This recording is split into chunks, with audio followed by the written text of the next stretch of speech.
ഇളയ കുട്ടി ജനിക്കുമ്പോൾ മൂത്ത കുട്ടിക്ക് സ്വഭാവത്തിൽ മാറ്റങ്ങൾ സംഭവിച്ചേക്കാം.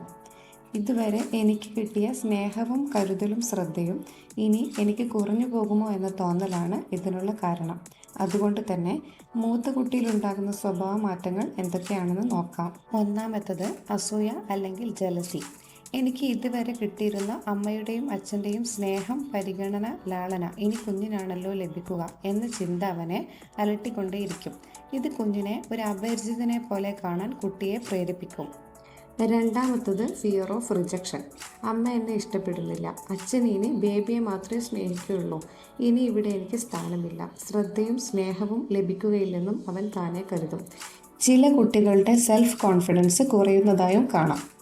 മൂന്നാമത്തത് വിഡ്രോയൽ ബിഹേവിയർ. അതായത് നേരത്തെ കളിച്ചു ചിരിച്ച് ഉത്സാഹത്തോടെ നിന്നിരുന്നൊരു കുട്ടി പെട്ടെന്ന് മിണ്ടാതിരിക്കുകയോ ഒറ്റയ്ക്കിരിക്കുകയോ പഠനത്തിൽ ഉത്സാഹം കുറയുകയോ ചോദിച്ചാൽ ഒന്നുമില്ല എന്ന രീതിയിൽ പറയുകയും ചെയ്യുകയാണെങ്കിൽ കുട്ടിക്ക് വിഡ്രോയൽ ബിഹേവിയർ ഉണ്ടെന്ന് മനസ്സിലാക്കാം.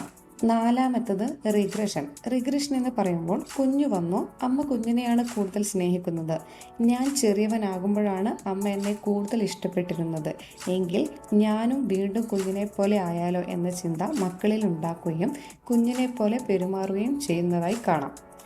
അതായത് അമ്മയുടെ കൂടെ തന്നെ നിൽക്കുക, അമ്മ കുഞ്ഞിന് പാല് കൊടുക്കുമ്പോൾ അതേപടി എനിക്കും പാല് വേണമെന്ന് വാശി പിടിക്കുക, വീണ്ടും കുഞ്ഞിനെ പോലെ ബെഡിൽ മൂത്രമൊഴിക്കുക, കുഞ്ഞിന് വാങ്ങി കളിപ്പാട്ടങ്ങൾ എടുക്കാൻ ശ്രമിക്കുക, അതുപോലെ തന്നെ അമ്മയുടെ ഫുൾ അറ്റൻഷൻ എനിക്ക് കിട്ടണമെന്ന് കരുതി തല്ലുക, സാധനങ്ങൾ വലിച്ചെറിയുക, അടിക്കുക, ഇടിക്കുക പോലുള്ളവയും അമ്മയ്ക്ക് എന്നെ വേണ്ടല്ലോ, അവനെ മാത്രം മതിയല്ലോ, എന്നെ ഇഷ്ടമല്ലല്ലോ തുടങ്ങിയ ചോദ്യങ്ങളും അതിരുവിട്ട പ്രവൃത്തികളും ചെയ്യാം.